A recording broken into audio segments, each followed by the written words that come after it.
Okay, hi. Hello. My name is Amruta. I used to live in Wardha, and then I went for my bachelor's and master's to BITS. And now, after my PhD, I'm doing my research at Caltech. And so today I'll be talking about what kind of research that I'm doing at Caltech, in astrophysics mostly, and also if you want to get to the science career track, what are some of the things that you can follow at the level of your bachelor's? Yeah? This is our Milky Way, and it's an image taken from Western Ghat, Konkan, Maharashtra. So, if you sometimes leave Wardha and go to a smaller city where there are not many lights, you can see the whole of our Milky Way, right? And our Milky Way is full of millions and millions of different types of stars, right? Have you guys learned about different types of stars or life cycle of stars? Yes. Yeah? Okay. So you do know that some of these stars are really massive. They are at least 20 to 30 times the mass of our sun. And when you're looking at such massive stars, and you're looking at their life cycle, what happens is when they burn through all of their fusion fuels at the end of their life cycle, these stars undergo something called as anyone knows what the star does? Supernova.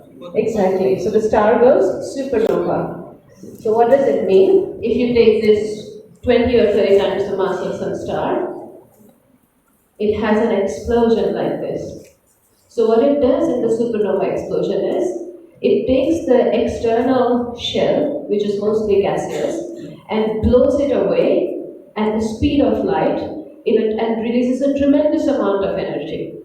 So when this happens, you can see the star with optical telescopes, and you can see a really bright star where just a normal dim star used to be. And what's left behind after the supernova is the core of the star. So do you know what happens in fusion reaction? You take lighter elements like hydrogen, you form helium, you take helium, you form lithium, and so on and so forth. And that's what kept powering the star, because in the fusion you also release energy when you go towards these higher elements. So this core of the star is then just the heavier elements that are left behind. And what does this core look like? So this core is actually called as the neutron star, because what happens when you're looking at this very, very dense core, you're just left with the inside neutrons of the atom. Because what you're trying to do is you're trying to take a lot of material, the amount of material which is 2 times the weight of our sun, and you're packing it down into a really small sphere which is only 10 kilometers in radius. How much is 10 kilometers from here to the other end of Wardha? But then you take that much small distance, and then in the sphere of that radius, you take the whole of sun, which fits in like 7,000 Earths, and then you pack it down into only this 10 kilometer radius. So, if you try and look at the density of these stars, it's really high. What kind of density we are looking at? We are looking at taking the whole of Mountain Everest and squeezing it down into a small sugar like grain. Or taking the whole of Bombay and putting it on a needle point. Like that's the density that we are talking about. So when this star is so dense and it's so compressed, you're looking at equation of state of matter. Have you guys studied states of matter? Yeah. So there is a solid state, liquid state, gaseous state, and then there are like super dense states, like beyond the point of criticality. So these stars, the neutron stars, have such insane equation of state that you cannot produce in any lab on this planet, because you cannot recreate the condition of such strong gravity and so much pressure of packing down the material. So neutron stars are excellent probes of also studying matter and not just astrophysics. And in fact, there is a very famous recently, the new discovery, which was from a telescope called NICER, and they just looked at the inside core of what are these neutron stars made of. So far we used to think it's just a tangled up bunch of nuclear pasta, and we're just beginning to understand what they're made of. But even though we don't know completely what they're made of, we can still try and understand, what they do over their lifetime. So, apart from the fact that they have such strong gravity, they also have very intense magnetic field. Do you guys know Gauss as the unit of magnetic field? Yes. Yeah. And you guys know scientific notation as well, right, at this point? So it's about 1,000,000 Gauss magnetic field. Do you know what's the Earth's magnetic field? It's about 0.0004. Yeah. 0. Gauss. So it's very small magnetic field. And then when you look at this star, you're looking at 1,000,000 Gauss magnetic field. So you have such a big magnet in space. And then because when the neutron star was forming, there are also free particles like positrons and electrons just floating around. So the star is floating around in this soup of material after supernova. Now if you take such a huge magnet and you rotate it in a charged field, what would happen? What do you expect to happen? You would expect current induction, like Faraday's law. Yeah. If you take a magnet, you rotate it in an electric field really fast, you have current. Yeah. So then, this neutron star has such an induced current. So what it does is imagine a bar magnet, right? And then what it does is it takes particles on the side and keeps accelerating them to the poles of the neutron star. And when these free particles that were floating around the neutron star get to the pole, because of this acceleration, there is also a lot of energy that's released from the poles of the star. And this energy can be seen or actually heard with radio telescopes. And there are lots of different radio dishes in the world. So you guys have seen radio antennas that are at your home, right? For watching TV. What it does is it takes the radio waves and then you can understand what kind of a channel you're listening to. In the same way, these neutron stars, they have these radio waves coming from space, and we use mega dishes, like 100-meter dishes, which is, for example, in Puerto Rico, in US. Or do you guys know GMRD? Yeah, so GMRD also has radio dishes, and so we use such radio dishes to listen to these stars, because these stars are rotating all the time. So this radiation that was coming from the pole is also rotating just like a lighthouse. And so every time this beam from the neutron star crosses us, we can hear in radio something like, and then there is another pulse when it rotates the second time and you again receive it, something like this, and then you keep hearing a train of pulses. This is what a neutron star sounds like. So that's why, because you get these pulses from the neutron star, these type of lighthouse neutron stars are called as pulsars. And so now we know about 2,000 pulsars in this universe, but some of them are really amazing because they rotate how many? They rotate about 700 times in a second. So imagine such a hugely dense ball, only 10-kilometer radius though, intense magnetic field, and it rotates 700 times in a second. So the fastest you can think or you can blink is maybe 2 times in a second. And the fastest your mixers rotate is about 60 times or 70 times in a second, with which you make all your chutneys at home. So this star rotates 700 times in a second. And so this is what I did my research on, to try and understand how these stars get to such insanely incredible speed of about 700 times in a second. So we used to have somebody called Radhakrishnan. So Radhakrishnan had this theory in 1982, where he said that when you're looking at forming such pulsars which rotate so super fast, this process is actually called pulsar recycling. So to get to those speeds, these pulsars didn't do it alone. They had a companion, right? And what was happening is, because this pulsar was very energetic and it was continuously bombarding the companion, as you can see in this video, the companion kept heating up and kept bloating and bloating and bloating. And at some point, the material from the companion overcame the gravitational attraction of the companion and instead started getting attracted to the neutron star. So it crossed the Lagrangian L1 point in their orbit.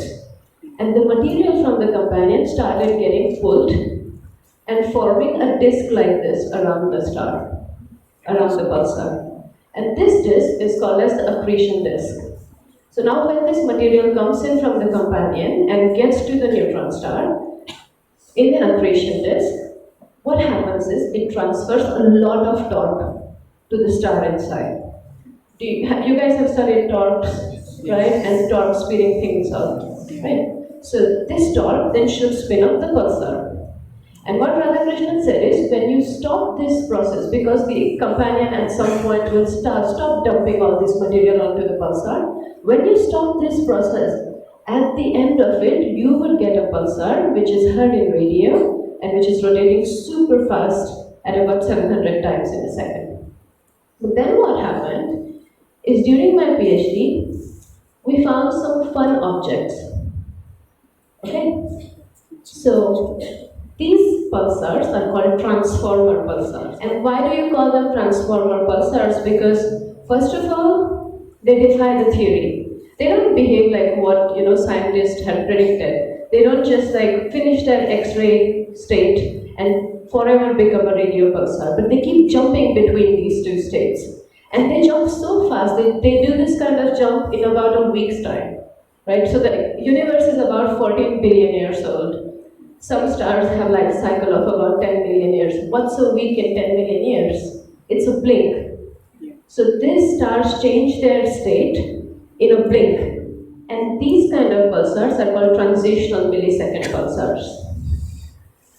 So we found first of this system, 1023 plus 0038. So whenever you write any kind of stars in astrophysics, you kind of give the address of the star. So for example, you first say PSR is for pulsar, and J is the type of coordinate system. And then you say 1023 is suppose the right ascension, like how up it is, and the declination is like if you're mapping something on a sphere, what is the other angle? So this is how you look at stars. This is how we look at pulsar. So PSR J1023 plus 0038. So the way this was detected, like all good discoveries in science, was also funny. No one wanted to detect it.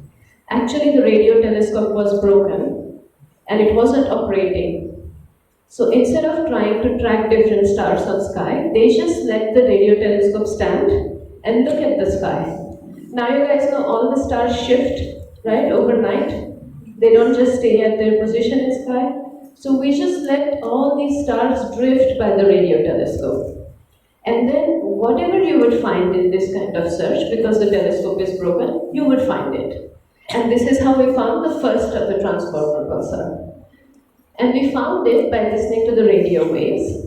And in 2013, it suddenly did this thing which I told you about before, is to stop producing the radio waves. But before it did that, from 2007 to 2013, because I told you that we have this kind of a dubstep pattern from the pulsar, so you can build up models.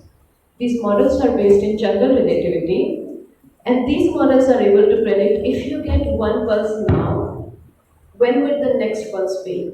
In 5 seconds, in 4 seconds, in 3 seconds? And if the model is wrong, or if the pulsar is behaving a bit different because it has a different companion next to it, you will have to adjust your model. This is how we keep building the models to understand these stars. And this model told us that it had a companion which is 0.2 times the mass of Sun, and they were in a very close tight orbit. And this orbit is only how tight? 4.8 hours. So now imagine, how much is the orbit that we have around the Sun? 365 days, right? So when you're looking at a time which is only 4.8 hours, you start seeing some really crazy effect, especially in the strong gravity. And you start seeing really even if the orbit changes by a small bit, this model to detect pulses has to change. And it has to change because there are tidal effects. So we have to be very careful when you build these models. So we built up this model and we understood the system and how it was behaving.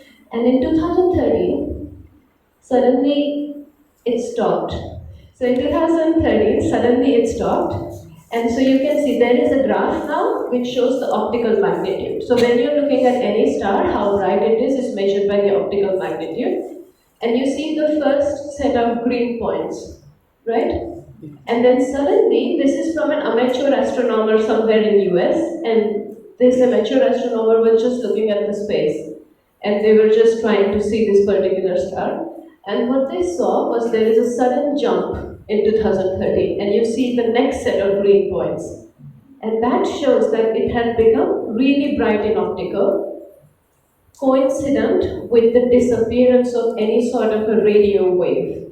So there was no radio wave coming from the star anymore, but it had become much more brighter in optical because we had formed this accretion disk around the star.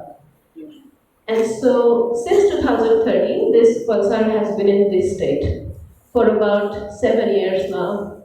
And in this state, because the theory was like, if you build up this accretion disk and the material is coming inside, there should be positive torques on the pulsar and you should spin it up.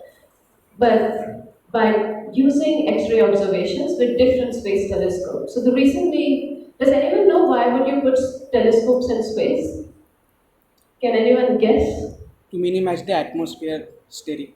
To minimize the atmospheric effects. Yeah. And also a lot of X-ray interference that goes on the planet, right? So what we do is we take some of the telescope, like X-ray telescopes, or have you guys heard about Hubble Space Telescope? Yes. Yeah. So Hubble is a UV telescope, so it also gets very much affected by the atmosphere. So we take that telescope and put it in the space. And also there are some optical telescopes in space, like Kepler. And the funny part is, if you took this big a lens on planet Earth, it would perform the same way if you put this big a lens on space. So it's really expensive to put space missions in the space, but it's really effective. And that's why we put all these instruments in space to study the universe. So I used one such X-ray telescope called XMM-Newton. This is what it looks like.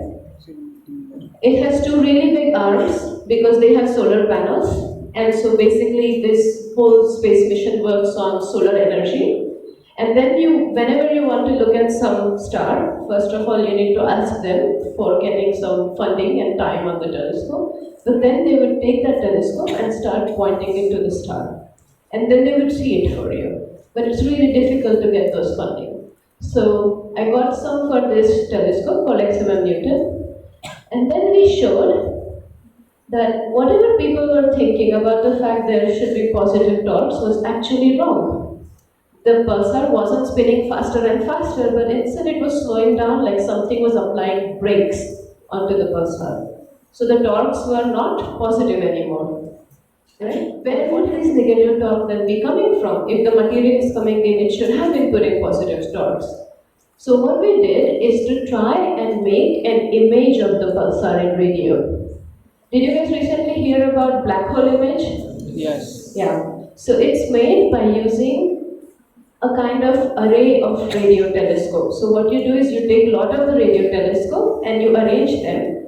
And then you try to hear different parts of the same system, and you do a Fourier transform. Have you guys heard of Fourier transform? Yeah. So you do a Fourier transform of whatever the radio you're getting in time domain, and you make an image of any given astrophysical object. So this is what we did, and what we saw was very interesting.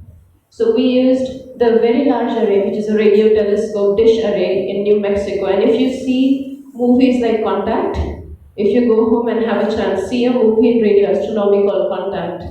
It's really fun because it's really scientific fiction, though it's not very scientific because it shows basically aliens use this dish to contact the scientist who is working there. So anyway, so we used these dishes from Contact, and we showed that although the material is coming in from the companion, a lot of it, 99% of it, actually gets launched out of the system in form of tremendous jets that you see in this green color signal here, right? So these jets are actually taking away the angular momentum and putting negative torque onto the pulsar. So the pulsar is actually slowing down.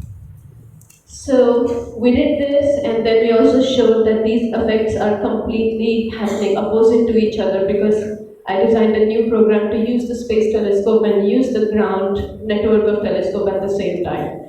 Because this is what astrophysics is. You take a lot of different pieces of the puzzle. So electromagnetic spectrum just contains of different wavebands. You have radio, you have gamma ray. What else do we have in electromagnetic spectrum? So the different things that you look, like you take different telescopes and you look at the same object, you get different information. Because it's like describing your friend. For example, you have to describe one of your friend. You will say she's tall, she has dark hair, and then if you want to describe she sounds really nice, one of your friend would say, oh yeah, she lives somewhere here. So you get all this information from different types, different point of views.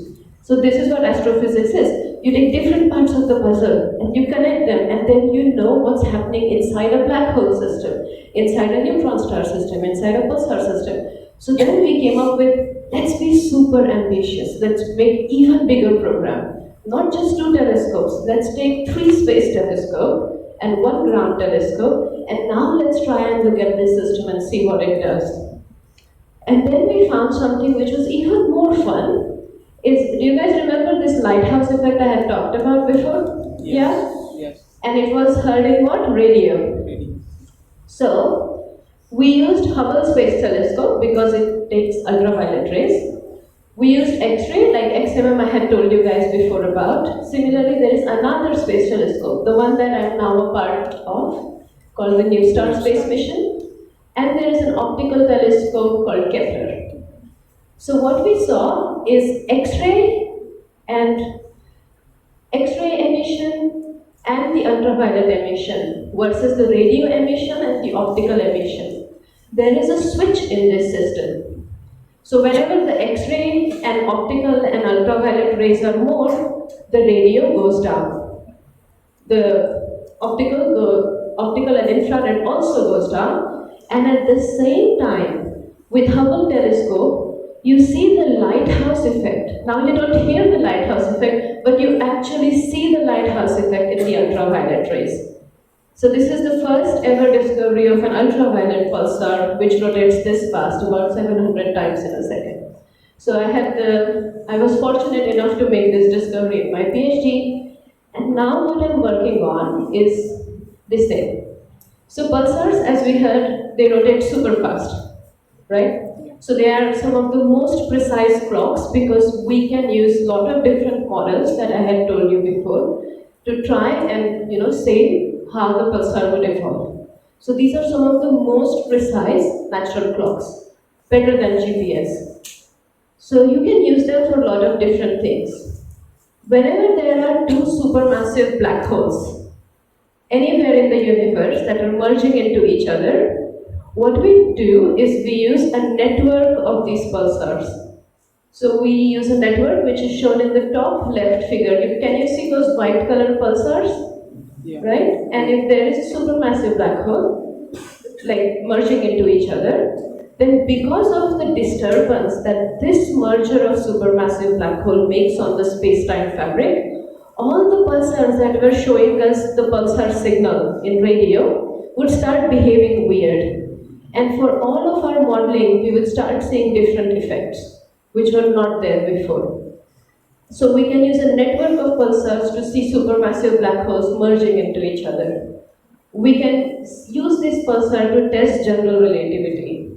We can use these 2 neutron stars. If they fall into each other, have you guys heard about gravitational waves? Yes. Yeah. So when 2 of these neutron stars or 2 black holes merge into each other, you get these disturbances on the space-time fabric called as the gravitational waves.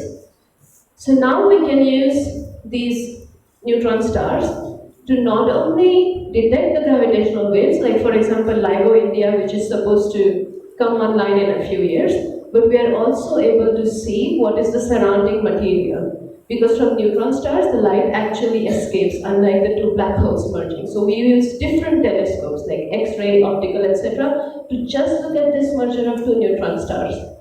And then, as I said before, you can test different states of matter that are not something that you produce in the lab.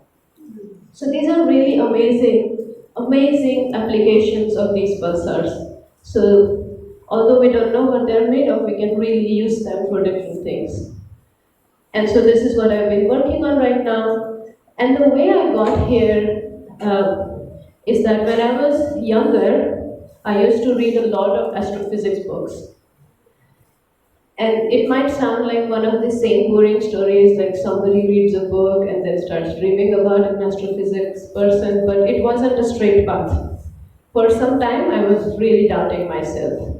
So I took a job which was at Deloitte for about 6 months. It's in a consultancy completely away from science. And then I got super bored because nothing about it was interesting for me. So I quit it. And then I started thinking of going into science. But at that time, I still didn't know if I had the ability to do PhD or not. So I reached out to some people who are at Center for Theoretical Sciences and Indian Institute of Astrophysics and asked them, can I get an internship or research assistantship for 1 year so I can experiment and see if this is something that I can really do or not. And actually, luckily for me, they were open about it and they said, yeah, sure, why don't you come along? So, wherever you are, if you want to do science and if you really want to do it, just start wherever you are. You can doubt yourself or you feel like you're not good enough or you don't know enough science, but just start. You would learn slowly. And then the next thing is, you have a lot of resources available. You think you don't, but you do. Because you have your teachers, right? Here in science college, so you can ask all of your teachers. Now, I mean, unlike when I was growing up, there are a lot of online resources. There is Google, you can go online, you can ask Google, how can I become an astrophysicist, and maybe you find an answer already on Google. And then what you also can do is read a lot of astronomy books. So instead of doing other things, before you sleep every day, just read something for half an hour. And if you read for 365 days, that at least it's, like about 180 hours of reading about astrophysics or any type of science you like to do for 180 hours in a year. And that's a lot of knowledge. First you think this is only small amount, but it keeps accumulating. So you can do that and then start looking into different colleges. So there are lots of different institutes in India. There's Tata Institute of Fundamental Research, there are a lot of ICERs. You guys have heard about ICERs? Yes. Yeah. And IITs obviously, and IUCA. Yes. Yeah. So all of these institutes have really great summer research program. Especially if you're doing your bachelor's right now, start looking into the summer programs and try and apply for them. Unless you apply, you would never know if you get into them. And they are always looking for bright students. It doesn't matter where you come from, it doesn't matter how good your English is, just apply. And if you get an opportunity, actually go into the research for one summer and you get paid for it. And you get to live in nice cities like Bangalore or Hyderabad and have fun for the whole summer. So do it. Then you can also go online. On YouTube, there are lots of scientists who spend time explaining things, or on Twitter, and try and connect with them and see if they have any sort of guidance for you. And keep progressing slow and steady. Sometimes you want to go towards this thing or a career path and you think, this is so hard and I feel like I'm not making any progress or the progress is very, very slow. But if you keep going, all that slow progress comes together, People don't become something overnight. You only hear about it overnight because, somebody writes about it in a newspaper or somebody puts it on Google, but they are not made overnight. They were working behind the scene for 20 years, 15 years before you even heard that they existed. So keep working slowly every day, keep increasing your knowledge, don't give up, and be determined. And whenever you get an opportunity, like the summer research opportunity or opportunity to go outside India and do some research, just take it, just be brave. Don't say, oh, I'm a girl, I should not go, I'm a girl, I can't do this, I'm a girl, I shouldn't apply, I'm not good enough. I can tell you 99% of the men, even when they're underqualified for the job, they would apply. They would apply more than women. So apply for things. And for guys, even if you think you're not able to do this, apply. Take all the opportunities you can get, because there are very few of them. And lastly, remind yourself why you want to do something. It's not only about what you want to do in your career, but also why you want to do it. Because the career path is not like, 1 or 2 years. It's going to be 15, 20, maybe this is something that you do for a whole lifetime. So ask yourself why you enjoy doing it. Ask yourself why it is that it connects you to something bigger than yourself. Like, for example, I am an astronomer because it helps me study about the universe and increase the knowledge that our humanity or our planet has about the universe. That's my bigger purpose. Or my bigger purpose is that I get to tell people more about the universe that they actually live in. So find what motivates you, because that will carry you much longer than just getting a small goal of finishing a master or just clearing your examination or just going one more step ahead. I mean, undoubtedly, you have to split your goal into smaller and smaller steps. You can't do the whole journey in one night. You have to split it into smaller and smaller steps, and you will take those. But if you know what this staircase is made of, what is your purpose while doing this staircase, then you can climb it all the way to the top, otherwise you would start falling already after the fifth one. Okay? So just that's all I wanted to tell you, and if you have any questions now, I'm here. Just feel free, ask me questions. And yeah, thank you so much for coming.